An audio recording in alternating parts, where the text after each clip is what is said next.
Just goes like... And finally, the beef has been settled. Israel Adesanya versus Dricus du Plessis ended in a 4th round submission victory for the South African Dricus du Plessis. Now, there's many things to be said about this fight. Firstly, I'm going to say I told you so. In all my previous videos, I said Dricus is ultimately going to wrestle fuck Israel. He's going to get him tired, and he's going to get a submission on Israel Adesanya. As I said before, in Dricus's EFC fights, most of his wins, I want to say 85 to 90% of his wins were done by submission.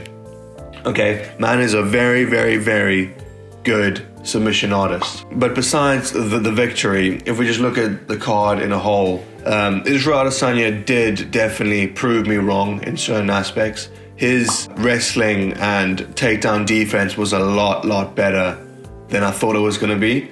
And he did manage to get up multiple times. I did score the first 2 rounds in favor of Dricus.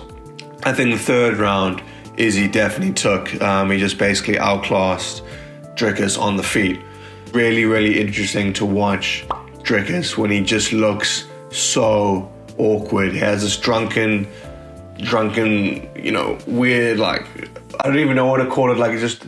I don't even know what to call it. It's just drunken awkwardness, fighting style, inward bowed knees. But man somehow just manages to get it done time after time again, right? If it ain't broke, don't fix it. It might not be pretty, but he just beat Israel Adesanya, definite future UFC Hall of Famer. But let's go over the post-fight interview quick. Pressuring Adesanya right here with the jab. Oh yeah, that was a beautiful... I just love how Dricus is like a video game character where he has this flurry. In those in any sort of cartoon video game, you have a heavy character who does a flurry. You press triangle, or square, triangle. It just goes and you just, that's what Dricus does, man. That's what Dricus does. He just goes flying into it, man. I've never seen anything like it. No other UFC fighter does this. Jab, double jab, another right hook, and another. Then he got the takedown. He almost had this in the 2nd round. Yeah. But Izzy was able to get out. Yeah, that's a good point. He tried this in the 2nd round, took Israel's back, was able to get out of it that time, but not this time. That's Ibn Etzebeth and Sia Khaleesi. I got a few good ones, landed a few good punches, but ultimately I believe this fight was won on the feet. Yeah, I don't know about that. I wouldn't say the fight was won on the feet. I mean, obviously DDP had his moments, but I think broadly speaking, Israel won on the feet. I haven't really looked at the stats. I might be talking out my ass, but yeah, I do think if DDP wasn't able to take down Israel for the entirety of the fight, I do think Israel would have won, would have taken the edge there. Israel still looked good, man. He still looked really good on the feet. He was a lot bigger this fight, but still looked very snappy, very crisp. He's definitely not in this massive decline that some people think he is. He still got it, 100%. It's just these flurries, man. It's just these fucking flurries. There we go. You can see that tweet in the corner there. Dricus du Plessis continues to make 0 sense. But goddamn, the man gets it done. Wild fight. And it's true, man. He just kind of shirks all the traditional wisdom about how a UFC fighter should fight like what a good fighting technique looks like. And I guess it just goes to show that we forget MMA is 20, 25 years old. It is a very, very new sport, right? And we like to pretend it's all ironed out, we've got all the details, all the kinks ironed out, and we know, what the best way of doing grappling or wrestling or striking is. But it's just not true, man. People can still, it's still very much in the stage where you can slap your own personal way of doing stuff on things and it work out for you as it works out for Dricus. Which is why I'm not a fan of some MMA gyms, some MMA coaches like forcing a certain style on people.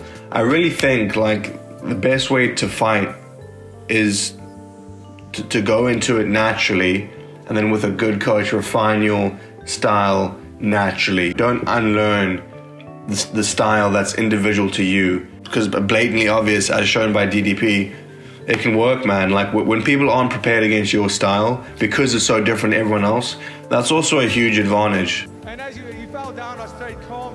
And when I got him, he fell Is he down, just lurking in the corner there? Now to share this octagon with a legend, not potentially 100% Hall of Famer, has done so much for this sport. I'm really sorry that it came across that I disrespected the fact that he's from Africa. That was never my intention.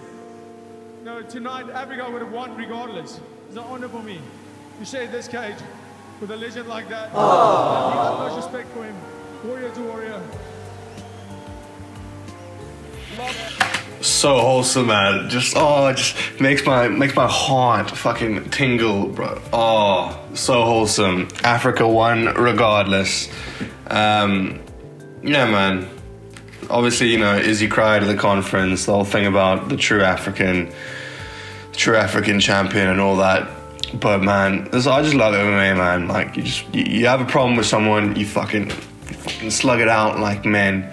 Then afterwards you come together, you know, shake each other's hands, give each other a little fucking head touch as they did there, and all's good with the world. I don't know, when I was watching this live, it just filled my little fucking heart up with so much joy. Anyway. At the end of the day, guys, believe me, I do not want to be kicked by that man again. Izzy, if you decide to retire tonight, thank you. Which that's the thing, man. That's the thing. I thought, because I was saying to my friends, like, you know, if Israel Adesanya loses, is the man gonna hang up his gloves? There was an interview clip that I'll play now, which basically implied that he was gonna quit. So enjoy me while I'm here, because you will miss me when I'm gone. And then now you see Dricus said, oh, if you're gonna hang up your gloves, this, that, and the next thing. So obviously there were murmurs. You can see even on fucking DC's face, he's cringing a bit. He's cringing a bit at that. What do you want next when you step in the octagon as the champion? I want to hear and still. That's the only thing I care about. I don't care about the opponent. Well, He don't give a flying flamingo who he fights. He just cares about retaining the belt. What a man, what a champion, what a South African. Bro, so that's Ibn Etzebeth, man, right? That's Ibn Etzebeth, the guy on the left. Bro, imagine, just fucking imagine this guy. Just imagine. So like, if you don't know, if you don't watch South African rugby, like Etzebeth is kind of renowned as this icon in South African rugby for being like super fucking strong, super fucking big, like this just huge ox of a person. Man, I don't know, I would just cream at the thought of like an actual well-trained Etzebeth against someone like Pereira. take it in, my guy. People love you, man. Yeah, I already knew he was going to be tough, so it wasn't a surprise. But I was quite strong in there. I felt strong, able to resist his takedowns. I just made a stupid, dumb mistake on the ground. To my family, I will fight for you forever, I swear to God, no matter what. I'm disappointed in myself, but at the same time I'm proud, because this is the best I've ever felt. This is the best I've ever looked, and I just had the better man on the night, and I'll give him respect for that. So what's next for the style bender? I didn't think this far. I didn't manifest this.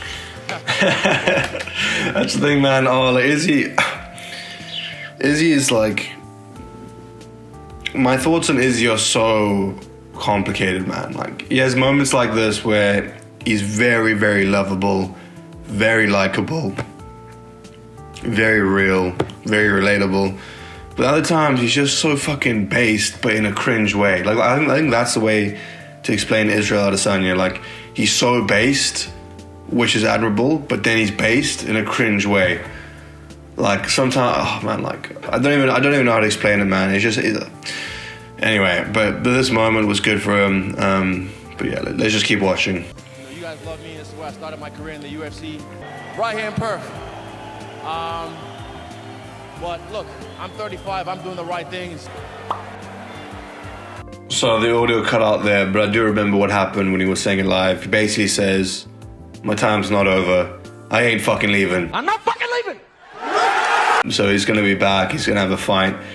Obviously, it's not going to be a title fight now. So that's an amazing question. Like, who does he fight next? There's no way he could go out on a loss like that. Like, for his legacy and stuff, he really has to get like one more win and then hang his gloves up. But yeah, the man's 35, man. Like, you know, Dricus is 30. Israel's 35, which is weird because a lot of people think that that DDP is older than Israel. But that's the thing. This is what I was telling this is what I was telling the Izzy stands, bro. Like, fair play to Izzy. He had his time. He was the guy for a period of time. But he's now 35, bro, and his time has passed, and he's handed the torch to DDP in a way, and now it's DDP's turn to sort of dominate the division for the next 3 years. That's just how it works, man. That's how martial arts works. You can't be on top forever. You know, the younger, hungrier guys are always going to be chopping at your ankles, snapping at those fucking ankles, coming for your title, for the gold. And I think once you get the gold and you've already achieved it, once you beat the game, you know, you just lose that hunger edge. And I think that's what we kind of saw with Israel tonight. DDP is still very hungry. Man is aching for glory. But Israel's had his glory, man. As everyone keeps saying, he's going to go down as a Hall of Famer. There's no doubt about it. He's going down as a Hall of Famer. So where do and you know, he's set for life. Like, you know, he's got enough money now that he never have to work again. His family never have to work again. You know, his children never have to work again. His slaves never have to work again. No, I'm joking. But yeah, man. Like what? It's kind of like the Conor McGregor thing. Like what more? Like why are you doing it, man? Like, you've won the game. You've won the game. Just be like GSP. Be like George St. Pierre and retire when you still have a fucking brain, and go do other things with your life and enjoy the fruits of your labor. So what's next for Israel Adesanya? I see him having one more fight. I hope the UFC just give him an easy fight, wins that fight, and he retires, man. He hangs up his gloves. And I think when that happens, that'll sort of signify the end of an era within the UFC. It's nice to see those gentlemen bury the hatchet, and perhaps they will show up in each other's bracket. Oh, that's so funny. I didn't even clock this when I was watching this live. Look what Izzy does with the fucking kiss thing. And perhaps they will show up in each other's bracket yet again, but the man indeed is the South African Dricus. That's so funny, man. That's so funny. Easy to celebrate, easy to enjoy. Obviously, you know, because DDP kisses fucking coaches and shit. And Israel doesn't want to kiss him, so he just fucking... Oh, that's so funny, man. That is so funny. Pupil. So wholesome, as I said, so wholesome. Fair play to both fighters. Fair play to Morne Fisser. Fair play to the UFC for putting on this card. Really, really good card. I thoroughly enjoyed it. Yeah, man. Like, so I guess now we're getting Strickland versus DDP in South Africa. Man is single-handedly gonna reignite apartheid. I can see it now. But that's it for now, folks. I hope you enjoyed this recap, and I'll be bringing it back with some more videos very, very shortly. Hopefully some tier lists in the near future. Thank you. If you enjoyed the video, please like, subscribe, and hit that bell icon, and I'll see you in the next one.